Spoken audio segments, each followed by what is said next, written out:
friends, welcome back to our YouTube channel. Today we have to discuss about instruction pipeline conflicts or instruction pipeline hazards in computer architecture course, computer organization course and computer organization and architecture course. Generally, a program is a set of instructions that are stored in the memory. To execute each and every instruction of the program, we have to follow 6 steps. The first one is fetch the instruction from the memory. Second one is decode the instruction. Third one is calculate the effective address. Fourth one is fetch the operands from the memory, and fifth one is execute the instruction, and sixth one is store the result in the proper place. These 6 steps are already discussed in the previous video in Introduction to Instruction Pipeline. Okay. These 6 steps can be divided into 4 segments. The first segment is FI segment, that means fetch the instruction from the memory. Second segment is DA segment, that means decode the instruction and calculate the effective address.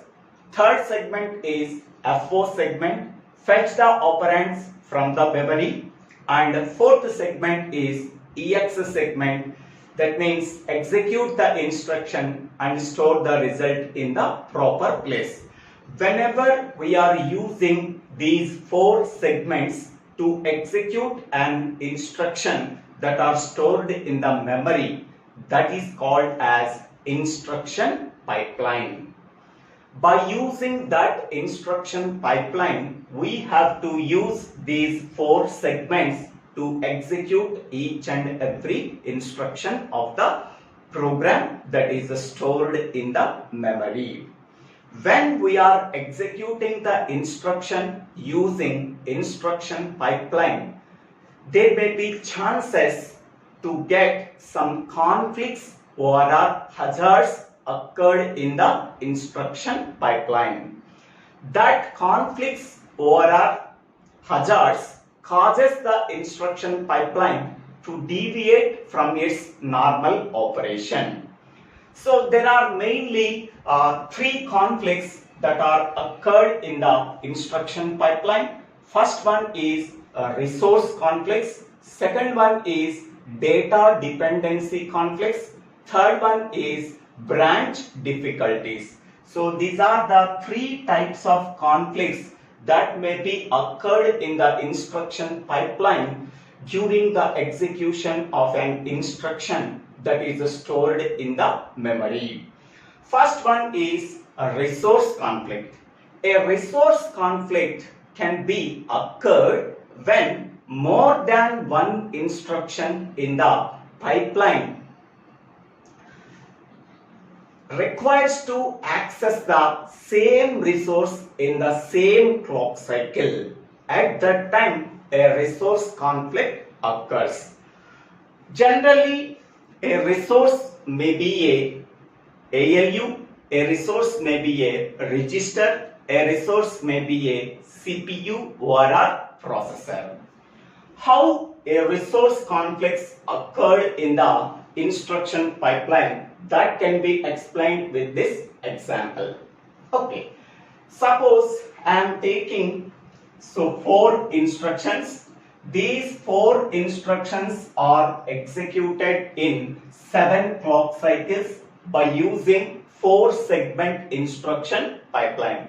These are the 4 segments. Okay, now I am taking 3rd clock cycle only. In the 3rd clock cycle,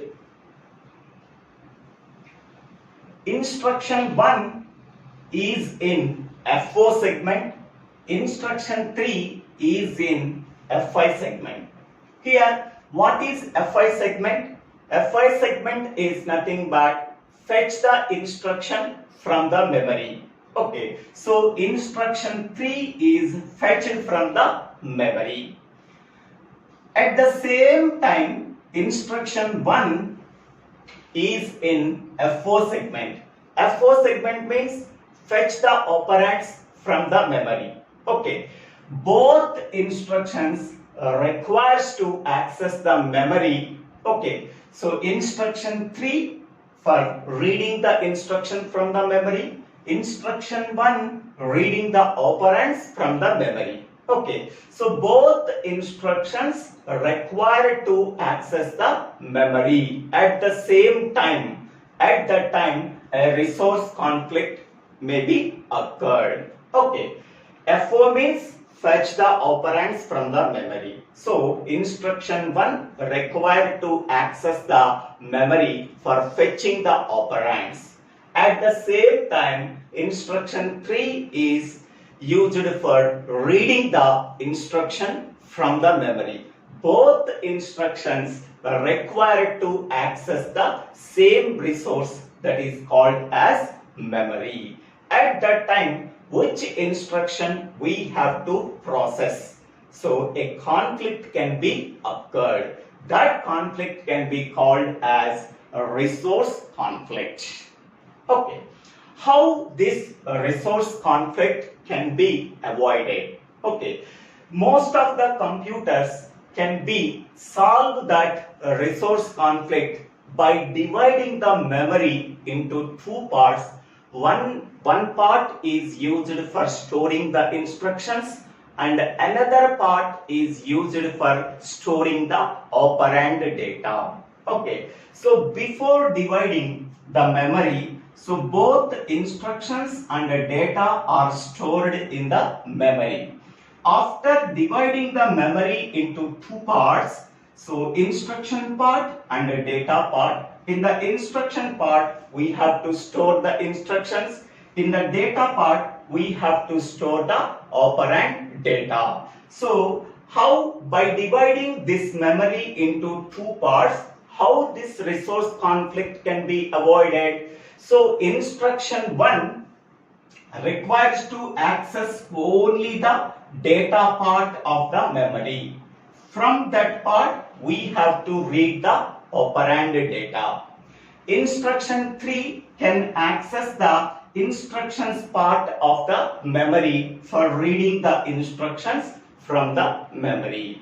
So, by dividing the total memory into two parts, instruction part and the data part, we have to avoid the resource conflict.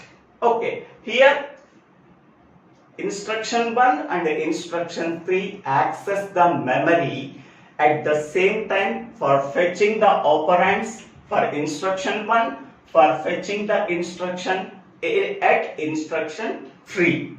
Okay, so that a resource conflict can be occurred, that can be avoided by dividing the memory into two parts. One is the instruction part and another one is data part.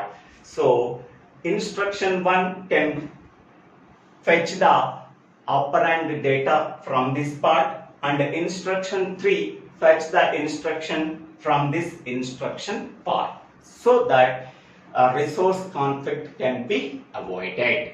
Next, we can go for data dependency conflicts. The second type of conflict that can be occurred in the instruction pipeline can be called as data dependency conflict. How data dependency conflict can be occurred, that can be explained with this example. Consider the two instructions I1 and I2.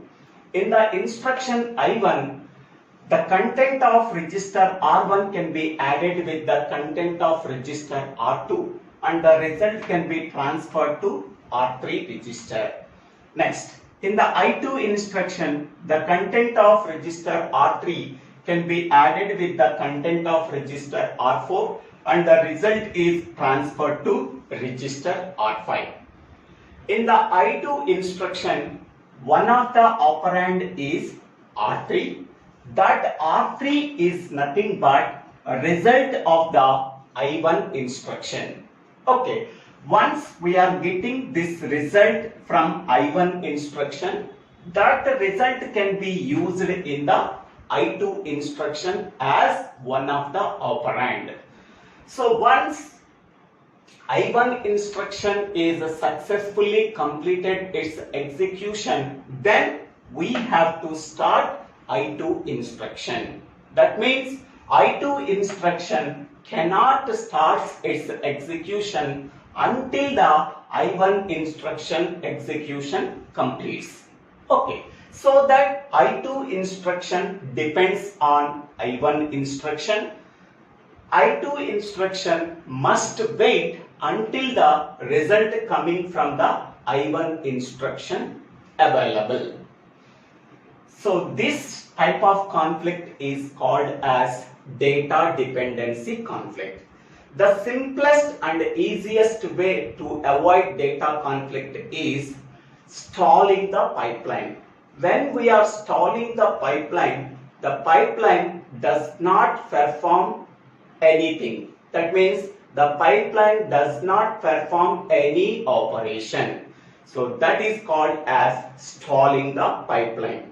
There are three techniques we have to use to avoid data dependency conflict. First one is hardware interlocks. Second one is operand forwarding over a register bypassing. Third one is delay load. First one is hardware interlocks. Hardware interlocks is a special hardware mechanism that can be used to remove the data dependency conflict. Okay, by using that hardware interlocks mechanism, it identifies the data dependency conflict and stalling the pipeline beginning with the instruction that requires the data that is available till that is available by the earlier instruction. Okay, here I2 instruction depends on I1 instruction. Whenever any dependency between I1 and I2 instruction, hardware interlocks mechanism identifying this data dependency conflict and stalling the pipeline beginning with the instruction that requires the data. So we have to stall the pipeline beginning with the instruction I2 because it requires the data that is R3 till that is made available by the earlier instruction that is I1. Until I1 instruction successfully completed its execution and we are getting the operand data that is R3. If it is made available by this I1 instruction, I2 instruction start its execution. Okay, so until the result R3 coming from the I1 instruction, we have to stall the pipeline beginning with the I2 instruction, because which instruction requires the data? I2 instruction requires the data, operand data, that is R3. So R3 is coming from the result of the earlier instruction I1. So that hardware interlocks mechanism identifying the data dependency conflict and stalling the pipeline beginning with the instruction that requires the data till it is made available by the earlier instruction I1. This delay or stalling the instruction pipeline can be called as bubble. Next, second technique is operand forwarding or register bypassing. This is another technique to avoid data dependency conflict. Okay, in this technique, it is also a hardware mechanism to detect the data dependency conflict. After detecting the data dependency conflict, that can be avoided by routing the data through special paths between the pipeline segments. Okay, so there are 4 segments are there in the 4 segment pipeline. In that 4 segments, we have to use some special paths. By using that special paths, we have to routing the information through that special paths. So, for example, we can take this example. Okay, so here in I1 instruction, we have to perform the addition operation by using ALU.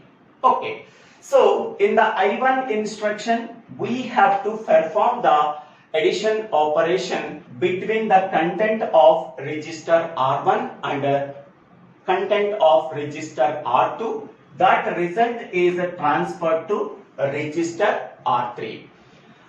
If that result is again used in the next instruction, instead of storing the result either in the register or in the memory, so that can be passed as ALU input, that can be passed as input again to the ALU. Okay, so by using some special paths. Okay, by using that paths, we have to routing the information, that is whatever the result we are getting from the I1 instruction, that result again can be sent as input to the ALU. That is called as operand forwarding.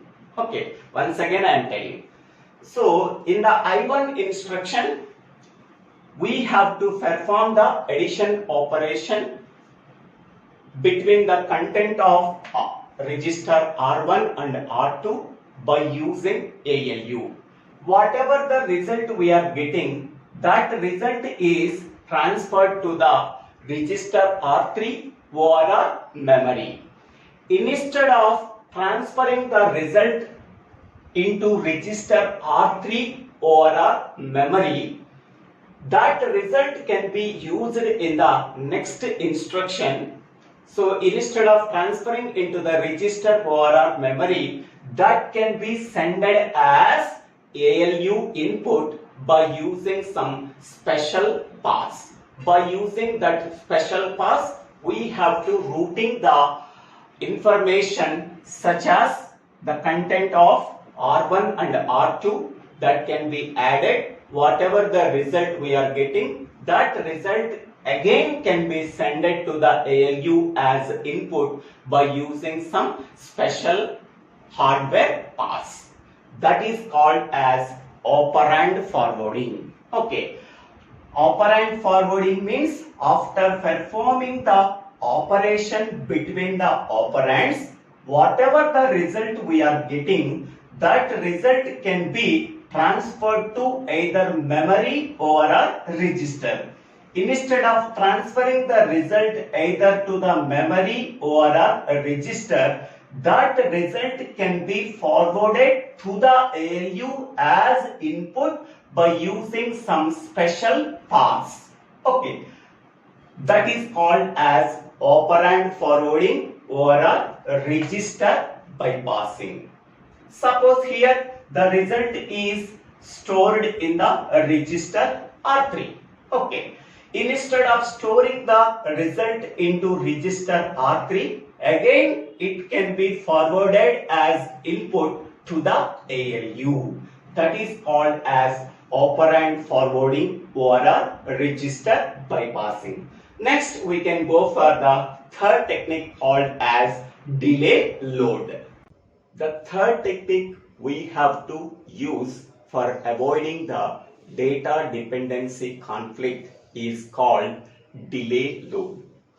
In the concept of delay load, whenever any delay is occurred in the instructions, at that time we have to reorder the instructions for delaying the loading of conflicting data by inserting no operation instructions. Whenever no operation instruction is inserted between the instructions, at that time the pipeline does not perform any operation. So in that time, the loading of the previous instructions is to be completed. Okay, so this technique can be called as a delay load. Some computers, the compiler has the capability of detecting a data dependency conflict. After that, we have to reorder the instructions if necessary to delay the loading of conflicting data by inserting no operation instructions. So this procedure can be called as delay load. That can be explained with one example. So this is the example. In this example, there are 4 instructions are there. The first 2 instructions are load instruction. The third instruction is add instruction, and fourth instruction is store instruction. The content of address 1 in the memory is loaded into R1 register. To complete this instruction, it can take 3 clock cycles time. Next, in the second instruction, the content of address 2 in the memory is loaded into R2 register. It can take 3 clock cycles time to complete the execution of this instruction. Once R1 register and R2 register contains the data from address 1 and address 2 from the memory, so then immediately we have to perform addition operation between the content of R1 and R2 register, and the result is transferred to R3 register. In the fourth instruction, the content of R3 register is stored in address 3 in the memory. Okay, so in this way, if there is no problem, these 4 instructions are executed. But in the first 2 instructions, the loading operation cannot be completed within 3 clock cycles time. Okay, this operation cannot be completed within 3 clock cycles time, and this operation cannot be completed within 3 clock cycles time. The third instruction, add instruction, must have to wait until the data available in R1 and R2 register. In that waiting time, the compiler does not perform any operation. Okay, so at that time, we have to reorder the instructions to avoid the delay for loading of conflicting data by reorder the instructions. Okay. So after reordering the instruction, so these are the instructions we are getting. So in between load instructions and add and store instructions, we have to insert a new instruction called as no operation instruction. Why we are inserting no operation instruction? Because this loading operations, so 1 and 2 instructions, the loading operation cannot be completed within the specified clock cycles time. So to avoid that delay, we have to add another instruction called no operation instruction by reordering the instruction. In that time, so this loading operation could be completed. Okay. So to execute these 4 instructions, we have to use a 3-segment pipeline. So the 3 segments are IAE. I is nothing but instruction fetch. A is nothing but ALU operation. E is nothing but execute instruction.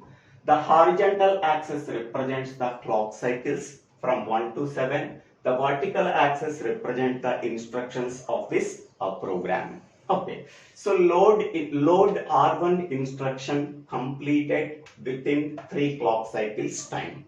Load R2 instruction completed within 4 clock cycles time. Okay, so this loading operation cannot be completed within 4 clock cycles time. It can take it can take one more clock cycles time. Okay, so because of that reason we can insert no operation instruction. So add R1 plus R2 instruction starts at 4th clock cycles time.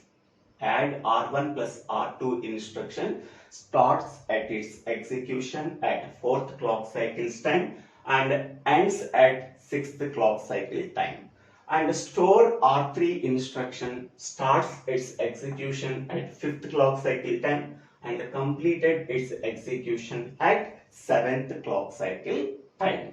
Okay, so in this way we have to reorder the instructions whenever to delay the loading of the conflicting data. So this concept is called as delay load. In what is the use of no operation instruction? At that time the pipeline does not perform any operation. In that time the loading of the conflicting data can be loaded by rearrange or reorder the instructions by inserting no operation instruction. Okay, next we can go for how to handle the branch instructions.